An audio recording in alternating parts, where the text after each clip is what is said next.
Good morning. You're watching All You Need to Know on Bloomberg Quint Live. I'm Alex Matthew. First, the headlines this morning.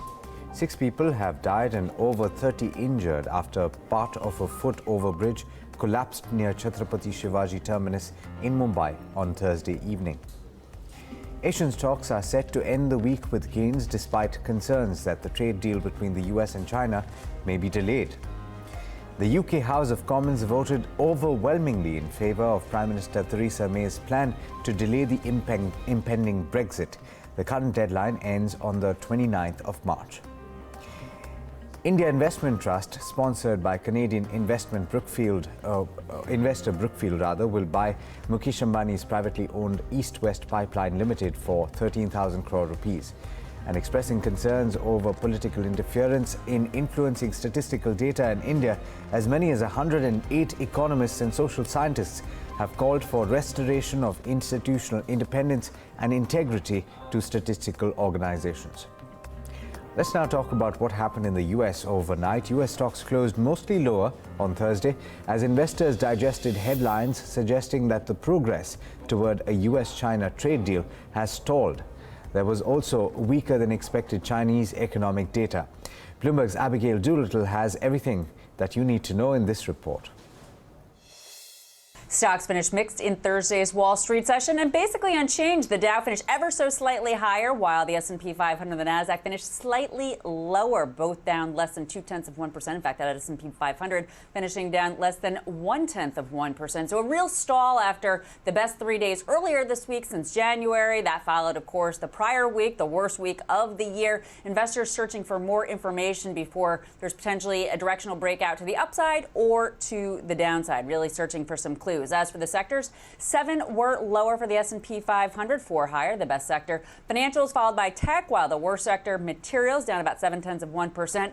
As for some standout movers on the day, GE up 2.8%. This on the company's statement that they think that they will be generating cash flow in 2020 and 2021, even though they could burn up to $2 billion worth of cash in 2019, better than what investors had been expecting. Lam Research, the semi-cap equipment company, up 3.6%. It's not clear what's behind those gains, but one of the best performers for the S&P 500. While Take-Two, one of the worst performers for the S&P 500, down 3.8%, giving back some of the gains from the previous day on takeover speculation. While the worst performer, Dollar General, down about 7.5%. This on weak profit outlook, margins being hit by 2 of the company's new fresh food programs. And when we take it across asset class and look at the dollar, up for the first time in 5 sessions, bonds were about flat. And again, with stocks flat to mixed, there wasn't really a risk on or a risk off tone to Thursday's Wall Street session. It was risk neutral on the day. Not a lot of appetite out there either way. In New York, Abigail Doolittle, Bloomberg News. All right, well, so it seems like the US markets are taking a bit of a break, but the Asian markets, on the other hand, are looking to build on gains that have been made over the course of this week. Let's find out exactly what's happening in some of those markets that have just opened up. Let's go live to Rosalind Chin, who's joining us live from the Hong Kong studio. Morning, Rosalind. A lot of those markets, some of them just opened up, have opened in the green, looking positive. That's exactly right. It was looking a little bit mixed early, but now, yes, they are pulling high. And I think you're talking about Hong Kong and China here. We've got the Hang Seng Index making gains, and also the Shanghai Composite and the CSI 300, both up by about almost 0.75% at this point in time. Now, a few hours ago, or not even within the hour, in fact, we did actually hear that China's Vice Premier Liu He and the U.S. Trade Representative Robert Lighthizer and the Treasury Secretary Stephen Mnuchin have been talking over the phone. And Xinhua, the state media, is reporting that substantial progress has been made over the wording of a trade document. So this, of course, possibly giving a boost to the markets here. Now, that said, we did actually report earlier that Xi Jinping and Trump had likely delayed their meeting, their much heralded meeting, until April. But these developments in terms of the trade discussions do seem to be pretty positive at this point in time, giving a boost to the markets here. So China and Hong Kong in the green. We've also got Japan trading higher today, and that is for the first time in 3 days, in fact, Japan stocks are pulling higher. The yen is a little bit weaker, though, and that's ahead of a BOJ decision a little bit later in the day. Now, expectations are that the BOJ may tilt slightly dovish, as other central banks have been doing. The data from Japan on exports and also production have been pretty weak. So the question is, will the BOJ be hinting at further easing, so further monetary easing. We have had the finance minister, Taro Aso, reinforcing the view that the government wants the BOJ to take a more flexible view on the 2% inflation goal. We'll see a little bit later what Haruhiko Kuroda, the central bank governor, will have to say about that. So generally, overall, broadly speaking, the markets here trading high. The MSCI Asia Pacific getting a lift up of 0.4%. And just a few moments ago, we did get some February home prices in China, though, showing that the prices rose by 0.53% month on month, which is slower than the previous month, which was January. So they're feeding into the idea that the economy in China is slowing a little bit, and there may be more measures trickling through to help support the economy. Back to you. Thanks so much for that, Rosalind. Do have a lovely weekend. Well, with that, let's move to the big update from Europe. With less than half a month left until Britain is scheduled to leave the European Union, UK lawmakers voted in favour of seeking a delayed departure from the EU for at least another 3 months, marking another step in a political crisis that has so far ripped through the heart of Westminster. Bloomberg's Sebastian Salik has all the latest in this report. It seems like Theresa May's deal lives on. It looks like she'll put it back in front of Parliament early next week, so we'll probably get a third vote. The offer looks like it's going to be back the deal, and it's a short extension to Brexit. It's just until June the 30th, time to get the technicalities sorted and sign off on the agreement. But if not, the extension is longer, and the risk here, she says, is that it gives Brexit wreckers plenty of opportunity to reverse the 2016 referendum result. Now, of course, this all needs permission from the EU as well. In fact, it has to be unanimous from all of the 27 EU countries remaining. They don't have a unified position as it is, but they have indicated that they might accept a 2 to 3 month extension if the deal is approved. If it's not approved, the EU is more divided currently in its course of action, but some suggestions are that the leaders could back a delay of at least a year. One thing that's clear, though, is that they'll want a good reason for doing so. May has to show that this is part of an overall strategy and not just a way of kicking the can down the road. And those were comments echoed by Leo Varadkar, the Irish Taoiseach. He says he welcomes the result tonight of the vote. He says the EU needs to be open to any extension request, and this fits in with the calls he's been making to avoid a hard Brexit. That's been going on for some time because, of course, Ireland stands to lose here. Their second biggest trading partner is the UK. They did $42 billion of trade with Britain in 2018. So it's really, really not in Ireland's interest for a hard Brexit to happen, or for a no-deal Brexit to happen, I should say, although he probably is one of the more lenient within the EU with that view. What are the chances that it could be third time lucky for Theresa May next week in getting a deal through? Well, it all depends on how much she can scare the hardliners, both those in her party, the sort of hardline Eurosceptics, and also those in the DUP, the Northern Irish Party that's backing the Conservatives up at the moment. The strategy here really is threat. She's saying that the long extension could give rise to a second referendum. It could risk the EU setting the terms of the relationship. And also, if there's no deal here, then on the 25th of March, May says she will give Parliament a chance to take over. None of this is palatable to these hardliners at all, so it's critical that May gets these on board. These are the votes she needs to get the deal through. In fact, the Times newspaper reporting before tonight's vote that there were secret talks of a compromise between the government and the DUP and these hardliners within the party. So we'll find out if she's successful in that, probably early next week.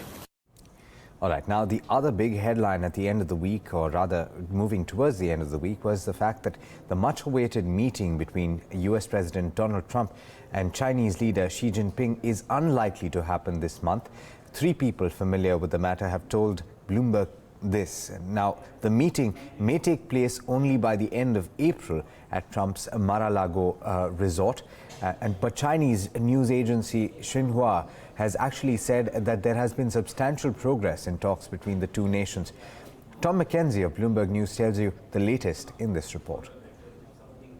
We have had some details from Washington in terms of the time frame, which seems to have been pushed back to some degree. President Trump saying that he is going to have significant news on the trade conversations in the next 3 to 4 weeks, and our sources in Washington saying that if there is a summit between the two presidents, it won't come until the end of April at the very earliest. We know that President Xi will be traveling to Europe later this month.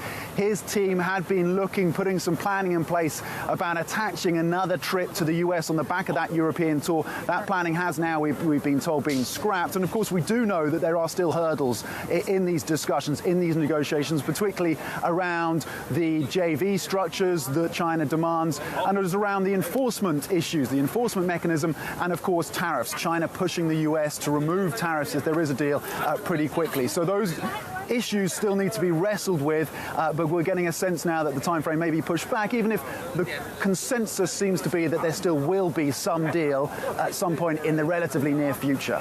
All right, and of course, Rosalind told you about the buzz this morning in Asian markets, considering that there seems to be at least updates from the Chinese side that there are positive developments with regard to the wording of the trade agreement that could happen between those two countries.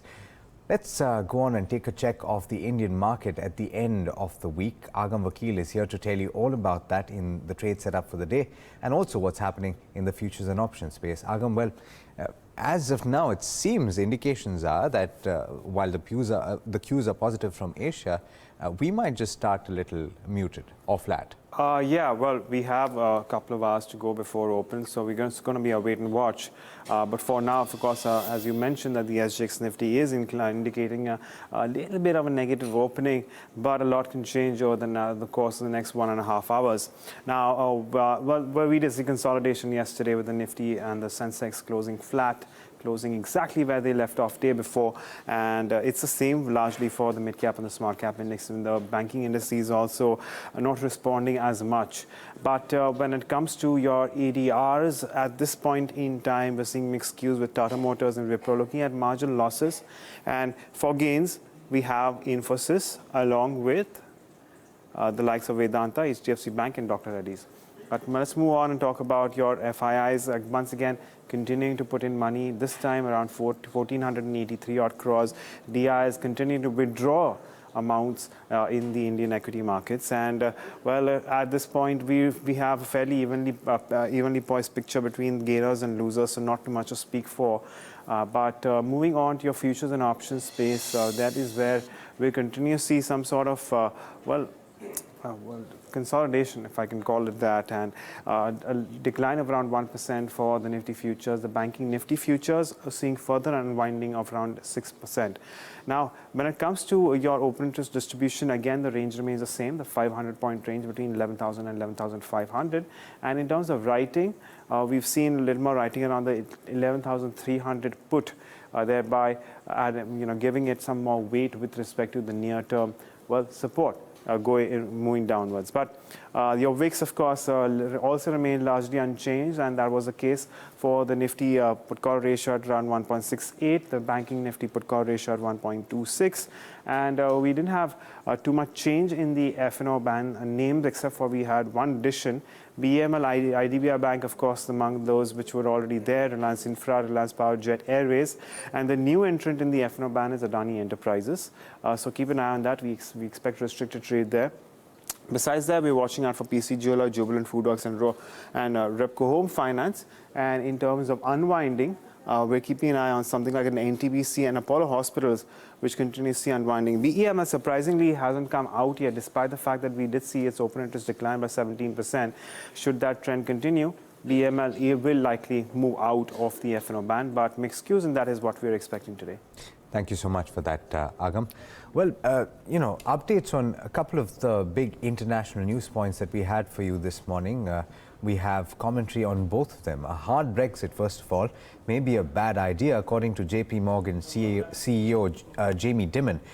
He was speaking to Bloomberg's Francine Lacroix at the JP Morgan Global Markets Conference in Paris. And he also said that the trade issues in China are real and that they need to be resolved at the earliest. Listen to what he had to say. I think a no-deal Brexit would be a really bad idea. And I don't think it's just the UK, I think it's EU. You know, they didn't really prepare the last 2 years for what I call a hard Brexit, or a no-deal Brexit. And that means a lot of things would change immediately. It would have a huge negative effect on the economy there. We're prepared. I know you spoke to Daniel earlier today, because we have to be prepared. Not that we're predicting it. We don't think it's going to happen. We think there'll be some kind of extension. I think the longer the better, but some kind of extension. So, you know, both parties can think about what they're really trying to accomplish and what the downsides are. So what is it, a 10% risk, a 20% risk? And if it does happen, a no-deal Brexit, does it freeze the markets? I'd say 10, but I don't know. It could freeze the markets. It could have adverse consequences you don't expect today. And if the closer it gets to that, we're going to go to a 24/7 war room status to make sure we're prepared, not just ourselves, but central banks, liquidity, clients, demands. You know, something like this will have unanticipated consequences that we should prepare for. But can London survive as a financial center? I think under a soft Brexit or a hard Brexit, London's financial center status will diminish over time, because these other countries are going to simply demand that certain more things be done there. It could be ops, technology, risk, legal, credit, audit, compliance. Regulators are going to assist it. So I think it actually changes the forecast of what you expect for the financial center in London. Hopefully, it'll still be a financial center. It will be not quite what it is today. You mentioned Brexit and China when we started the interview. How worried are you on China? How should we look at China, and what kind of business do you want to do in China? So China, first of all, the trade issues are real. They need to be resolved. They need to be resolved across all these issues. So I think the administration... Will they be resolved? We expect so. We think both parties want it, but they're complex. They're talking about having hundreds of pages of memorandums of understanding so far. If it doesn't get resolved, I think it's a reasonable thing for people in the markets to be worried about. China will be a fully developed nation in 30 years. Its economy is going to be as big as the United States, but it still has a tough road. They're very smart, but they don't have enough food, war, and energy. They have huge corruption. They don't have open, transparent. I mean, the markets you have here in terms of research and capability and knowledge and rule of law and board of directors, you don't have all that there yet. So it's not a criticism. They're going to have a way to go. So they'll grow now, but there will be times in the future, 5 years out, where there will be real bumps in the road in China. Interesting views there from Jamie Dimon. Let's look at what's making headlines across the globe, though. Rami Inocencio of Bloomberg News brings you the first word headlines. UK Prime Minister Theresa May has won a rare victory, with the House of Commons endorsing her plan to delay Brexit. That result means her twice-rejected deal remains in play. She's offering MPs a choice of backing her plan and delivering Brexit with a delay, or risk the split never happening at all. Brussels is open to a postponement, but the EU wants to know exactly what the Prime Minister thinks will change. The Boeing 737 MAX could remain grounded through April, barred from flying until planes are given a flight control software update. Boeing and the FAA are racing to produce the fix, but the process is expected to take at least 6 weeks. Meantime, the flight recorders from the doomed Ethiopian Airlines plane have arrived in Paris for analysis by experts there. The U.S. is sending its own investigators to help. Huawei has appeared in court in New York to deny it defrauded banks by concealing business dealings with Iran. The not guilty plea marks the formal start of Huawei's defense against charges of conspiracy and wire and bank fraud. CFO Meng Wanzhou is also charged in the case, but she remains in Vancouver fighting extradition to the U.S. She maintains the case against her is politically motivated. We will not reduce our investment in Canada, because if United States is closing its door, that will be the benefits for Canada. Meng's case is an individual case, and I don't think this case should influence in any way the relationship Canada has with Huawei. Global News 24 hours a day on air and at TikTok, on Twitter, powered by more than 2,700 journalists and analysts in more than 120 countries. I'm Rami Inocencio. This is Bloomberg. What about the stressed asset space? That is also something that is attracting a lot of private equity investment in India. Is that something that interests you? No, absolutely. It is of interest. I'll, for example, say a colleague of mine pursued the Pinani cement transaction quite actively. So, we are not likely to go after power and road and those kinds of pure infrastructure assets, but good quality companies that are coming out in those four sectors, or sectors like cement and others, which we are an industrial that we are interested in, we are very happy to engage. We are also seeing a lot more conversations pre-NCLT.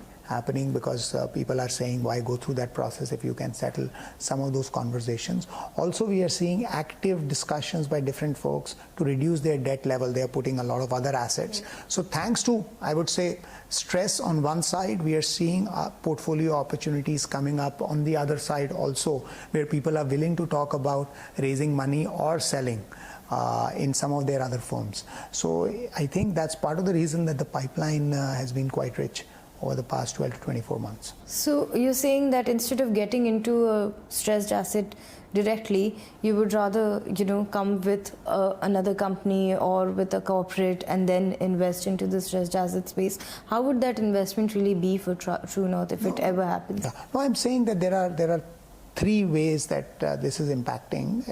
Which will be yours? Yeah, so we are going through the stressed asset route like Binani. We actually participated in the NCLT process. Okay. Right. Okay. That is one way. The second is that now some of these discussions on these assets are happening just pre them hitting NCLT also. Okay. Right. So that's also another way where we've been approached and we've had some discussions. And then third, what I'm saying is because there is a debt overhang, there are possibilities that other firms of the same promoter group are being sold, and that's also something that is creating opportunity for us. So all three are actually opportunities that we are trying to pursue in some sensible manner. We will not do any sector, like I said.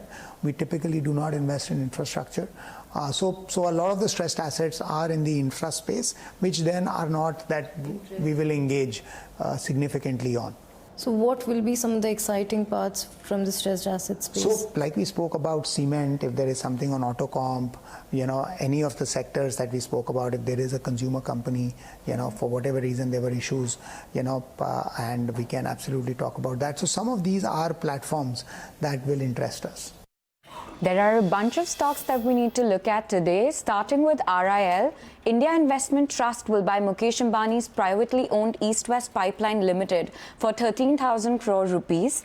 RIL will have to offtake at least 22 SCMD of gas from this pipeline. If it fails to do so, RIL will be liable to pay the differential amount to pipeline infrastructure. The amount payable by RIL will be the difference between rupees 500 crores per quarter and the actual revenue earned by the pipeline infrastructure. Then we have Coal India. They've declared a dividend of rupees 5.85 with record date set at 25th March. The dividend will be second interim dividend for financial year 2019, and the total dividend for this year given by the company is around rupees 13.1 per share, translating into a dividend yield of 5.3%. Vedanta's Zambia unit halts copper shaft operations after the contractor fails to secure funds to pay workers. The contractor has failed in its efforts to secure funding from banks, as reported newspaper Newsdigger. ICRA revises rating outlook of 6 PSU banks. Bank of India, Punjab National Bank, Oriental Bank of Commerce and Bank of Maharashtra got an upward rating from negative to stable, while Punjab and Sindh Bank got a downward rating from stable to negative. IDBI Bank was downgraded from developing implications to negative outlook. RBI categorizes IDBI Bank as a private sector bank with effect from January 21st. This move was done upon LIC acquiring 51% of the total equity capital of the bank. Lastly, we have Jubilant FoodWorks. Delhi High Court gives a stay order of National Anti-Profiteering Authority against the company and penalty proceedings subject to deposit of rupees 20 crores on Central Consumer Fund. The bulk deal today also involves Jubilant FoodWorks. Kotak Mahindra Mutual Fund acquired 8 lakh shares, which is 0.6% at 1,312.4 rupees each. ICICI Prudential AMC acquired 8.2 lakh shares at 1,312.4 rupees each, and promoter Jubilant Consumer sold 39.6 lakh shares, which is 3%, at 1,312.4 each.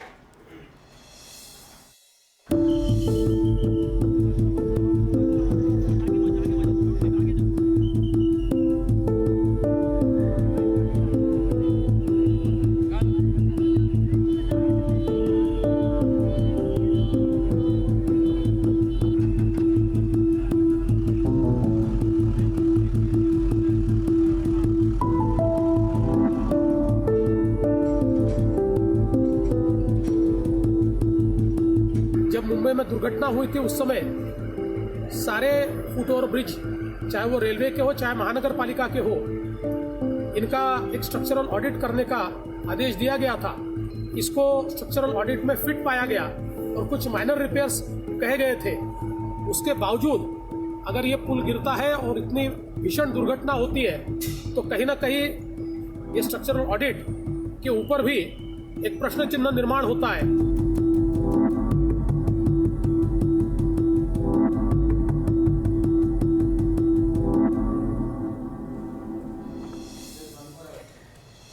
All right, we'll keep you abreast of everything that develops in that story, and there are also several other stories on the website.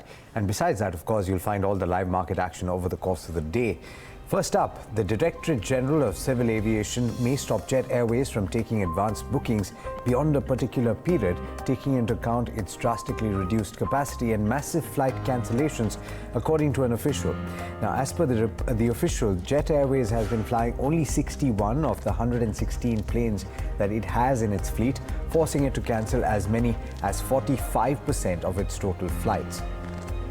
And Shashikant Rathi, who has dominated India's local bond underwriting business for over a decade at Axis Bank, says that the industry now faces its biggest challenge since the global financial crisis. Shock defaults last year by IL&FS Group and a new electronic bidding platform have disrupted the $108 billion market, where underwriters like Rathi help companies raise money by selling debt securities. Sales of rupee corporate bonds that tend to pay the highest fees have fallen to this quarter to a 2016 low. Well, that's all we have for you on this edition of All You Need to Know. Do stay tuned to Bloomberg Quint, though, for a lot more updates over the course of the day. Thanks so much for watching. This is Bloomberg Quint.